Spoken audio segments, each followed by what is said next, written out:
Hey everyone, back tuning into today's video. We're doing the 6th winter roundup today. This is going to be the final winter roundup actually, because next week we're going to be looking at the seasonal models, doing the final seasonal model roundup, and then the following week it's the big one. It's the winter forecast. It's come around very quickly, hasn't it? But we're going to be there in a couple of weeks. We're going to put the seasonal models together with these ideas that we have in these winter roundup videos. It's all going to be put together in 2 weeks' time.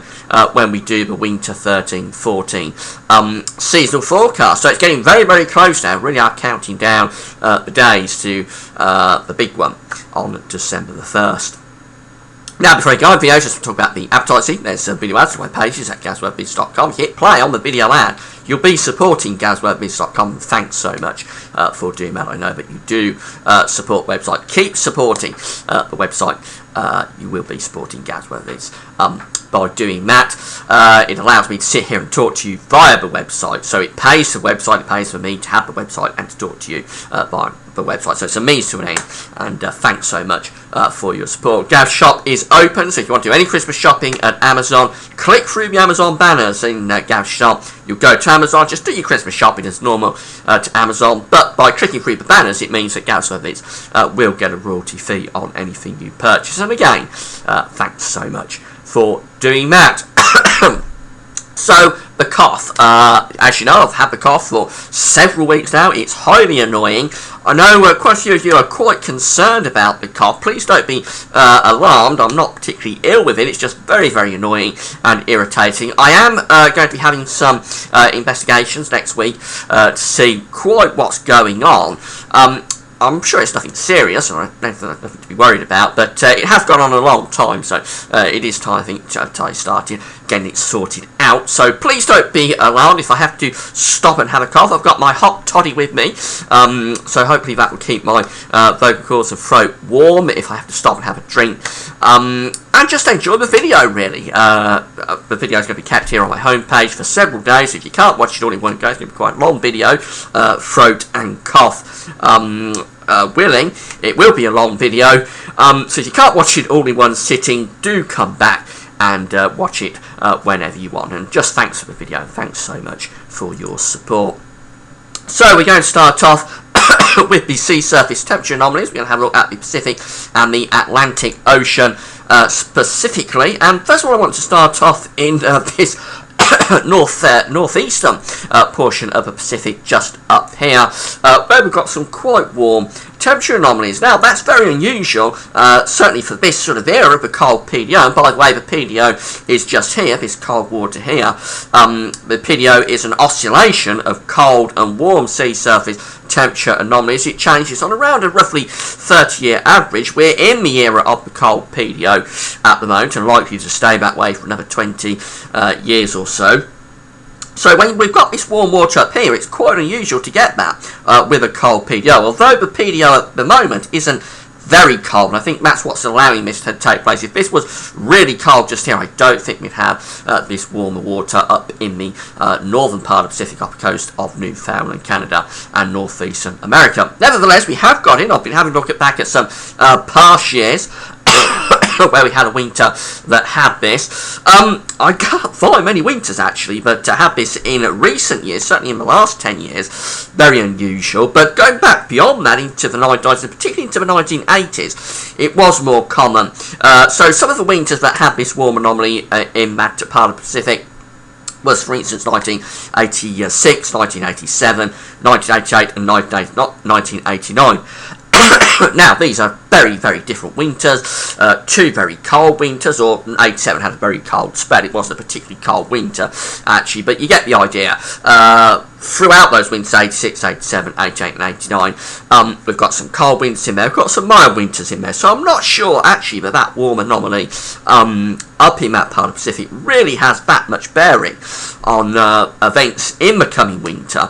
I did have an idea that it might translate to a ridge up here in this part of the Pacific, and that could translate to a trough in the east of the States, another ridge around Greenland, and a trough in the United Kingdom. I think there is some credence behind that theory, so maybe it sort of does, in a way, imply that we might get a colder winter, but I think there's a lot more to it than that, and I'm not sure it's really going to have that much bearing one way or the other. But it's unusual to see it, and if anything, this winter, it's be interesting to see how this winter pans out with this warm anomaly up here, along with the cold PDO. Of course, in the 1980s, when we had this warm anomaly, we had a warm PDO. So the warm PDO very much goes with milder winters, really, for America and for Europe. So having the warm anomaly up there with the cold PDO, going to be interesting to see how that works out, because we've got two forces really fighting against each other in the Pacific. That's going to be quite interesting to see how that works out and if there is any implications from it.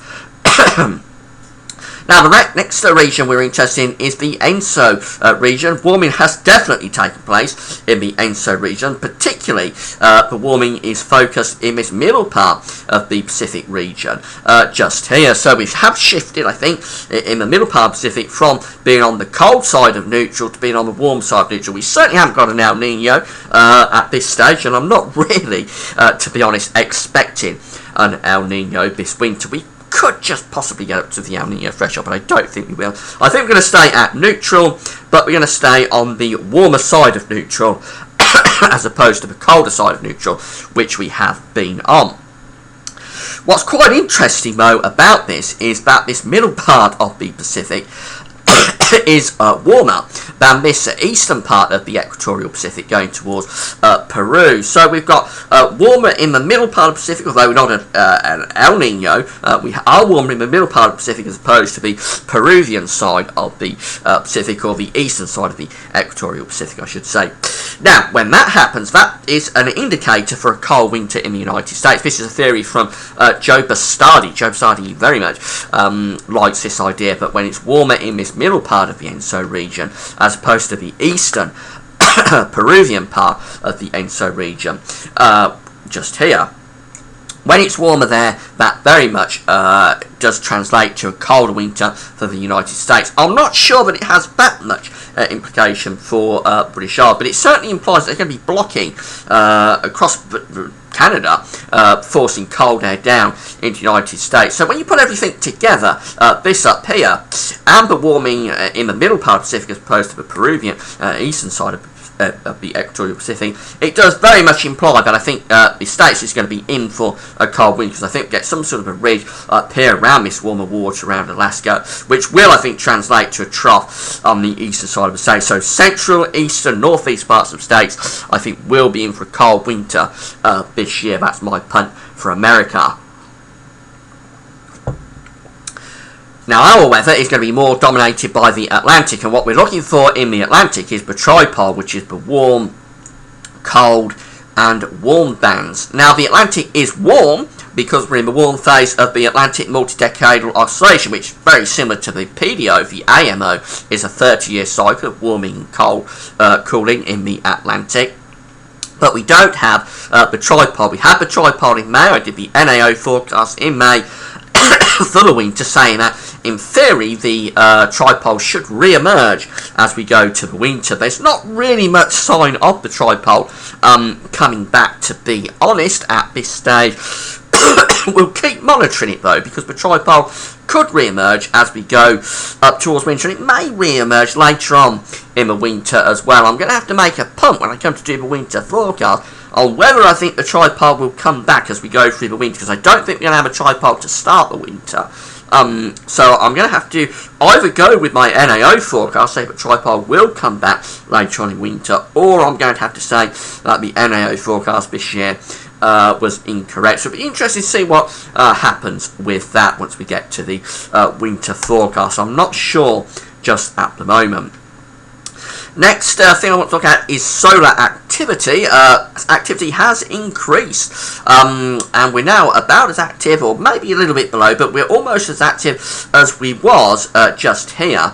Not sure if you can see that terribly well, but that is the peak of solar cycle 24, which occurred at the end of 2011, in November and December 2011. We're almost at that level. This is the current peak that happened last month in October. Not quite at the level of the end of 2011, but we have definitely seen an increase in solar activity in the past few months. And I think we can safely say that we are getting a second peak now in Solar Cycle 24, which was expected. Many of the solar cycles, for instance, the last one, Cycle 23, Besby peak that occurred in, I'll just highlight it there, Besby peak that occurred in the year 2000, and then we got a second peak in the early part of 2002, where it looks like the same has happened with this solar cycle. We got the first peak at the end of 2011, another peak is occurring at the end of 2013. We probably won't get as high as this. I think we're about as high as we're going to get. I don't think we'll get as high as the first peak. We don't normally. But this is a very strange cycle. So maybe we will get above 2011. It's going to be interesting how that works out. Nevertheless, solar solar activity has increased over the past few weeks, and when we've got more solar activity, of course, there is the idea that it reduces the risk of blocking. But it's a weak solar cycle. That's what we have to bear in mind about this. The solar cycle is weak, so whilst we are probably reducing the risk of blocking somewhat, nevertheless, because it's a weak cycle, it's not a strong solar maximum, there will still be a risk of blocking, I think, through this winter, but maybe not to the extent that we had last winter when the solar cycle was quite a bit weaker. Let's have a look at the solar disk on our side of the disk today. This is from solarham.net, and yeah, we have got some sunspots going on. Quite a few active regions. One there, new area developing there. We've got some down in the southern hemisphere as well. We are officially at moderate solar activity today, as we have been many times in the past few weeks. We're not really getting up to strong and very strong activity, only very rarely I'll be doing that, but we're at moderate activity today, and we have been for quite a few days. As I say, this ramp up in the solar activity is interesting because it's coincided with that very unsettled October, and whether that just niggled the jet stream a little bit and brought the Atlantic back in, I'm not sure. I'm not sure what the time lag is on it, but it's certainly interesting that ramp up occurred with the very Atlantic driven October. So I think what we're looking at with solar activity is that it's going to be a weak solar maximum, obviously, but the activity has increased. So we've got to sort of take that into account when we do the winter forecast, that we aren't seeing the very low activity that, for instance, we had last winter. And that does negate the risk of blocking, I think, somewhat. Atlantic hurricanes next, and it's been a very quiet season, hasn't it? With here for the just 13 depressions, and that accounts to 12 storms and just 2 hurricanes, and no major hurricanes, 0, not one major Category 3 or above hurricane this season. I think this is just about the quietest season on record, certainly in terms of the warm Atlantic multi-decadal oscillation era. And the idea behind hurricanes, as I explained before, is that when you get a lot of hurricanes pushing warm air up into mid-latitudes and ultimately into the pole, that can translate into an increased risk of blocking later on in the winter. So in fact, we haven't got a lot of hurricanes pushing the warm air northwards through mid-latitudes into the Arctic this year. Probably means that there's less of a risk of blocking. But of course, we have had a very active Pacific. The dreadful storm that I had in the Philippines, for instance, last week. So, again, it swings and roundabouts, isn't it? We haven't got as much warm pushing northwards through the Atlantic, from the tropical Atlantic, but we have got it pushing northwards through the from the tropical Pacific in towards Asia, and ultimately that will get up into the Arctic as well. So it's all swings roundabouts. And by the way, when you get a very quiet Atlantic hurricane season, you tend to get a lot of tropical storms in the Pacific. The Earth is always looking for an equilibrium. It's always trying to balance itself out. So when one part of the world is very quiet, in this case the Atlantic, you'll tend to get a lot of storms, a lot of cyclones, a lot of typhoons going on in the Pacific Ocean. And the same, when the Pacific's very quiet, you'll tend to get the big Atlantic hurricane season. So again, it's all swings and roundabouts. Earth is constantly looking for an equilibrium. That's why these storms are occurring. They're trying to take the heat out of the tropics, tropical Pacific, tropical Atlantic, trying to take the heat out of the tropic and dump it into the pole to lower the temperature and find an equilibrium over the Earth. The Earth never finds an equilibrium, but it's always looking for it. So just a bit of a caveat there, gone off on a bit of a tangent, but that's what's gone on there. Because we've had a quieter Atlantic hurricane season, we've had more storms in the Pacific. Just have a very quick look at the QBO, the quasi-biennial oscillation. I've spoken about this before. We are in the westerly phase of the QBO. Very difficult to describe what the QBO is about, but basically when you're in the westerly phase, it means that the zonal westerlies, the westerlies going through the mid-latitudes, are stronger. When you're in the easterly phase of the QBO, the westerlies going through the mid-latitudes are weaker. So, yeah, excuse me, we're in the westerly phase of the QBO. In theory, this should mean that the westerlies are enhanced. This is the area just here, this grey area, just there. That is highlighting that we're in the westerly phase of the QBO, and we like to stay in it through, certainly into the first half of winter. We may start to come out a little bit later on in the winter. The white areas are when we're in the easterly phase of the QBO. Now, this does have its place, this forecasting idea, forecasting tool, but I'm not a fan of it particularly because there are many exceptions to this, and I've spoken about it before. So sometimes when you're in the westerly phase of the QBO, as we was, for instance, in the winter of 2008-2009, which is just here and just here, when you're in the westerly phase of the QBO, you can still get cold winters. That happened in 2008-2009. When you're in the easterly phase of the QBO, which should, in theory, give us give us colder block winters with zonal westerlies weaker, you can still get very mild winters in those easterly phases of the QBO. For instance, 98-99, just here, that was an easterly QBO winter. But it was a mild winter, very zonal. That one was. So, whilst the QBO does have its place, and yeah, we're in the westerly phase of the QBO, which in theory should mean that westerlies are, are enhanced, it does have its place, but I'm not a fan of it as a forecasting tool, to be honest. But nevertheless, I will be taking it into account. And the westerly QBO probably again does favour a milder winter, or a stronger westerlies this winter. Anyway, so many of the things that we're looking at as we're going along here are stacking up towards a milder winter. I have to say that many things that I look at, my methodology, stacking up towards a milder winter this year. Finally, have a look at the snow cover across Siberia. And this is the situation. It's very complicated, this. We really built the snow cover up very quickly across central and eastern parts of Siberia. So we had a very quick increase in the snow cover there, but we've been very slow to build the snow cover up across this western part of Russia. We were very slow to build the snow cover up over Scandinavia as well, although we have got pretty good cover up over much of central and northern Scandinavia now. So, again, it's a complicated picture, this snow cover build-up. At this point last year, just about the whole of Russia was covered. Not so this year.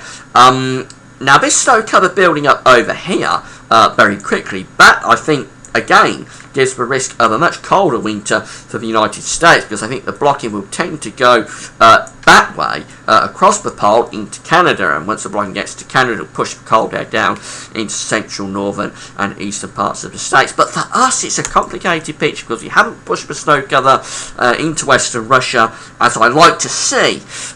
It's been slow to get there, and it was slow to build up over Scandinavia as well. So, it's a complicated picture, isn't it? Many of the things that I'm looking at are suggesting that we're probably going to have a milder winter with the risk of less blocking. I've got to say that, and I know a lot of you will be very disappointed to hear it, but I've got to go in my methodology on this, and much of the methodology is suggesting that it should be a milder winter than last winter. Now, that doesn't mean that that's going to be the final forecast, because there's I've got to look at the seasonal models, which we'll be looking at next week, see what the consensus is across the model range. I've also got to decide about the tripole, because if the tripole comes back with the situation in the Pacific is hinting at a cold winter for America. If we put the tripole with that signal in the Pacific, then the chances of a cold winter increase a lot. So I've got to decide in the end, I think, what it's going to come down to is whether I think, well, it's going to come down to two things. It's going to come down to the consensus across the seasonal models. It's also going to come down to the tripod, whether I think the tripod is going to come back through the winter or whether it isn't.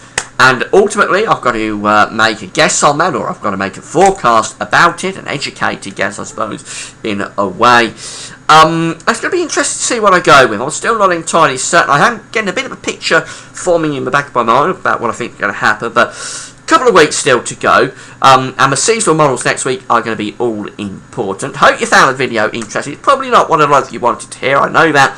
But I've got to go and I've got to say what my methodology is suggesting, and at this stage, methodology is quite strongly pointing now towards a milder, not a mild, perhaps not a mild, but a milder winter. But it's not, excuse me, that's telling me I've got to round things up. So it's not a done deal by any means. Still a couple of weeks to go. Got the seasonal model roundup next week, and then finally, in 2 weeks' time, you're going to see the winter 13-14 forecast from GazWeatherVids.com. I'm going to go and lubricate the throat with a hot toddy. That's it for now. Thanks for watching. Hope you enjoyed the video. That's all for now. Bye for now.